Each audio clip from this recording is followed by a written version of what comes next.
दिल्ली शराब नीति घोटाले मामले में मुश्किलें अब भी कम नहीं हुई हैं। आम आदमी पार्टी से राज्यसभा सांसद संजय सिंह की आज सुप्रीम कोर्ट में इस मामले पर एक बार फिर से सुनवाई हुई। मालूम हो कि दिल्ली की राउस एवेन्यू कोर्ट में संजय सिंह के मामले पर फैसला सुनाया गया था बीते कुछ दिनों पहले ही, लेकिन अब देखा जाए तो संजय सिंह ने सुप्रीम कोर्ट की तरफ एक बार फिर से रुख किया। और ऐसे में सुप्रीम कोर्ट में क्या कुछ हुआ, सुप्रीम कोर्ट में जजेस ने संजय सिंह को लेकर, इस मामले को लेकर क्या कुछ कहा, ये आपको बताने जा रहे हैं। नमस्कार, मैं प्रांशी राठौर और आप देख रहे हैं नेक्स्ट 9 न्यूज। हमारे स्पेशल प्रोग्राम सियासी सच में आज एक बार फिर से संजय सिंह को लेकर यहाँ पर चर्चा करेंगे। दरअसल आपको बता दें कि संजय सिंह जो दिल्ली शराब नीति घोटाले मामले में फंसे हुए हैं, 4 अक्टूबर के दिन ईडी ने संजय सिंह के घर पर छापेमारी की, तकरीबन 10.5 घंटे तक उनसे पूछताछ की और देर शाम उन्हें अपनी हिरासत में ले लिया गया। और तब से लेकर संजय सिंह लगातार ईडी की हिरासत में है, लगातार उनकी रिमांड बढ़ती ही जा रही है। और ऐसे में यहाँ पर देखा गया है कि संजय सिंह ने रिहाई के लिए बार बार याचिका दायर की, लेकिन अब तक उन्हें रिहा नहीं किया गया है। वहीं दूसरी ही तरफ इसी मामले में पूर्व उप मुख्यमंत्री मनीष सिसोदिया भी जेल में बंद हैं। देखा गया है कि सुप्रीम कोर्ट में उन्होंने भी याचिका दायर की, लेकिन मनीष सिसोदिया को इस मामले में राहत अब तक नहीं मिल पाई है।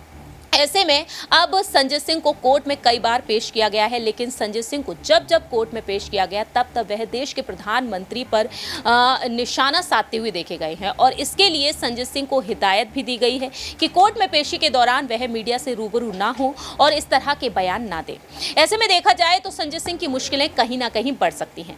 तो सबसे पहले आपको संजय सिंह के वो कुछ वीडियोज दिखाते हैं कि किस तरह से देश के प्रधानमंत्री पर वह तंज कसते हुए नजर आए हैं। और उनका साफ तौर पर कहना रहा है कि 2024 में पीएम मोदी हारने वाले हैं और इसी वजह से देखा जाए वो डर और वो खौफ उनमें सताया हुआ है और इसी वजह से वह यहाँ पर जो वो तमाम बयान दे रहे हैं। और अब देखा जाए तो संजय सिंह का कहना है कि मोदी सरकार की हार पक्की है। तो जरा देखिए ये रिपोर्ट।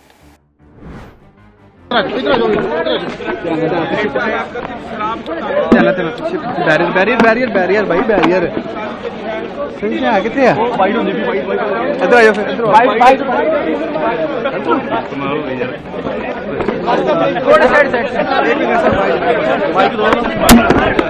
सर प्लीज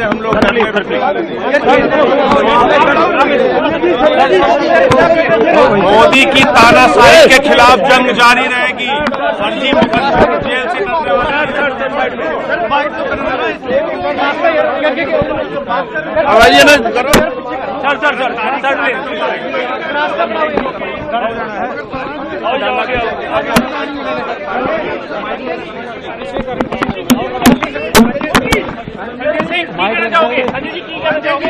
तानाशाही के खिलाफ लड़ाई है और जारी रहेगी।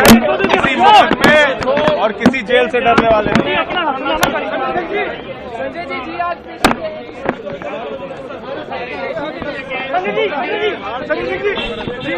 तानाशाही के खिलाफ जंग जारी रहेगी। मुकदमे, जेल, फर्जी मुकदमों से डरने वाले नहीं।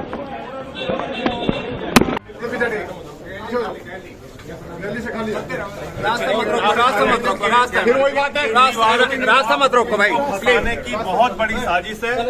सिर्फ गिरफ्तारी नहीं, केजरीवाल के साथ बड़ी घटना को अंजाम देने वाले हैं ये लोग। क्या घटना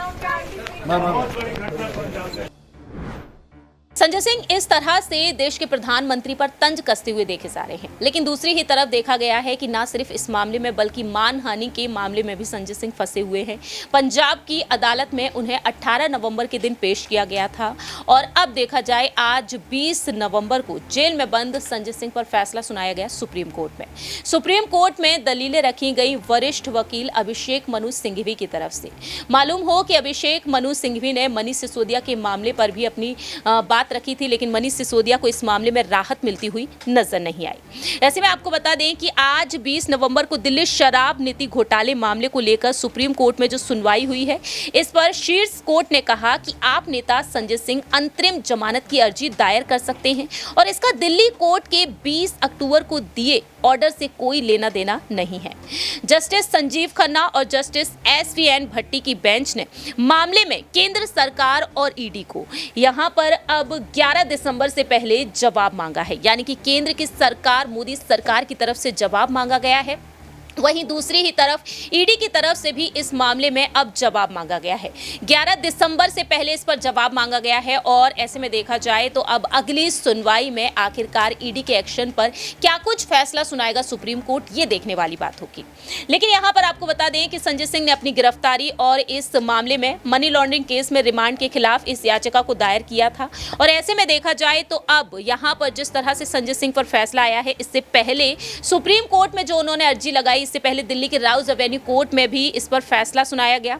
हाई कोर्ट ने हाल ही में अपने आदेश में कहा कि हम आपकी गिरफ्तारी में कोई दखल अंदाजी नहीं कर सकते। रिकॉर्ड में किसी सामग्री के अभाव में हम किसी प्रमुख जांच एजेंसी पर राजनीतिक मकसद का आरोप नहीं लगा सकते हैं। तो ऐसे में देखा जाए संजय सिंह के मामले में दिल्ली हाई कोर्ट भी कहीं ना कहीं साइडलाइन होती हुई नजर आई है। अब यहां पर नजरें टिकी हुई हैं सुप्रीम कोर्ट पर। क्या सुप्रीम कोर्ट यहां पर संजय सिंह को राहत देगा या फिर नहीं, ये देखने वाली बात होगी। रुख किया जाए यहां पर कि आखिरकार जजेस ने क्या कुछ कहा। जब सर्वोच्च अदालत में पेश हुए वरिष्ठ वकील अभिषेक मनु सिंघवी ने ईडी की ओर से संजय सिंह की गिरफ्तारी पर सवाल उठाए और इसे कानून की नजर में शुरुआत से ही अमान्य बताया। वहीं यहां पर देखा गया है कि रिपोर्ट्स के मुताबिक जो सामने आया है कि अभिषेक मनु सिंघवी ने कहा कि एंटी मनी लॉन्ड्रिंग एक्ट में धारा 19 जो वैध गिरफ्तारी की आवश्यकताओं को निर्धारित करती है, शक्ति के मनमाने इस्तेमाल से सुरक्षा भी प्रदान करती है। उनका कहना रहा कि इसके तहत लिखित में ये बताना होता है कि क्यों ये विश्वास किया जा रहा है कि व्यक्ति मनी लॉन्ड्रिंग में शामिल है और व्यक्ति को गिरफ्तारी का आधार बताना होता है। ऐसे में यहाँ पर जस्टिस खन्ना की तरफ से कहा गया कि लेकिन हाईकोर्ट ने ये पाया है कि संजय सिंह को 6 पन्नों में गिरफ्तारी का आधार बताया गया। वहीं अभिषेक मनु सिंघवी का कहना रहा कि ये पूरी तरह से अलग केस था।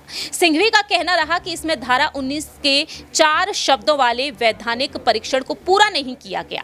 उनका कहना रहा ये नोट किया जाना चाहिए कि ये 4 शब्द हैं: विश्वास का कारण, सामग्री का आधार, दोषी, गिरफ्तारी संभव। और इस पर यहाँ पर पीठ ने कहा, बेंच का कहना रहा कि धारा 19 की भाषा कुछ हद तक स्पष्ट नहीं है, दोष का फैसला अभी नहीं हो सकता।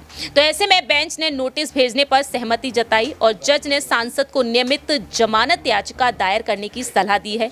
11 दिसंबर को शुरू होने वाले सप्ताह तक जवाब मांगा गया है और इस बीच संजय सिंह नियमित जमानत के लिए याचिका दायर कर सकते हैं। कोर्ट का कहना है यदि ये याचिका दायर की जाती है तो इस पर मेरिट के आधार पर अलग से विचार किया जाएगा।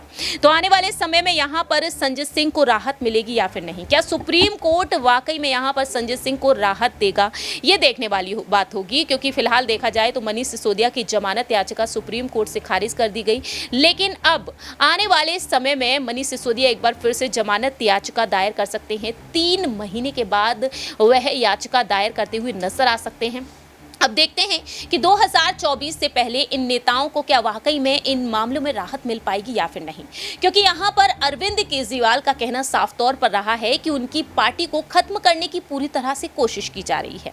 दूसरी ही तरफ मनीष सिसोदिया के मामले में जब वरिष्ठ वकील पेश किए गए थे ईडी की तरफ से सुप्रीम कोर्ट में, उनका कहना रहा कि prevention of money laundering act की धारा 74 के तहत इस पार्टी को दोषी करार किए जाने पर विचार विमर्श किया जा रहा है। तो आने वाले समय में ये देखना होगा कि वाकई में यहाँ पर राहत मिल पाएगी अब आम आदमी पार्टी को या फिर नहीं, क्योंकि ईडी की तरफ से समन तो जारी कर दिया गया है अरविंद केजरीवाल को भी। ऐसे में अरविंद केजरीवाल क्या वाकई में राहत पाते हुए नजर आएंगे, क्योंकि ये भी कहा जा रहा है कि दूसरा समन उन्हें भेजा जाएगा।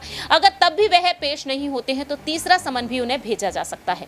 तो देखना होगा कि आने वाले समय में क्या वाकई में अरविंद केजरीवाल की भी गिरफ्तारी होती हुई नजर आ सकती है, क्योंकि अरविंद केजरीवाल को लेकर कहना रहा है यहाँ पर पार्टी के विधायकों का, कार्यकर्ताओं का, कि अगर अरविंद केजरीवाल गिरफ्तार होते हैं तो उन्हें मुख्यमंत्री पद पर हम फिर भी रखेंगे और जेल में जाकर भी वह सरकार चलाते हुए नजर आएंगे। लेकिन नियमों पर रुख किया जाए तो जेल में रहकर वह मुख्यमंत्री के तौर पर सरकार नहीं चला सकते। इतिहास पर अगर रुख किया जाए तो ऐसे कई दिग्गज नेता रहे हैं जो मुख्यमंत्री रहे और कई घोटालों में वह फंसते हुए नजर आए, लेकिन जब उन्हें जेल हुई तो उन्हें मुख्यमंत्री पद त्यागना पड़ा था, इस्तीफा देना पड़ा था।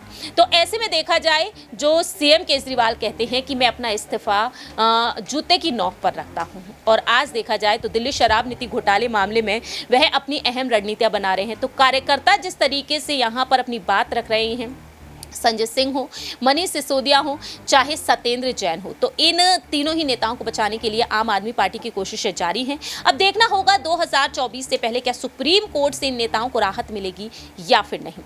इस पूरे ही प्रकरण पर आपकी क्या कुछ राय प्रतिक्रिया है, कमेंट सेक्शन में आप बता सकते हैं। फिलहाल के लिए हम चलते हैं, बाकी की तमाम अपडेट्स के लिए आप देखते रहिए नेक्स्ट 9 न्यूज़।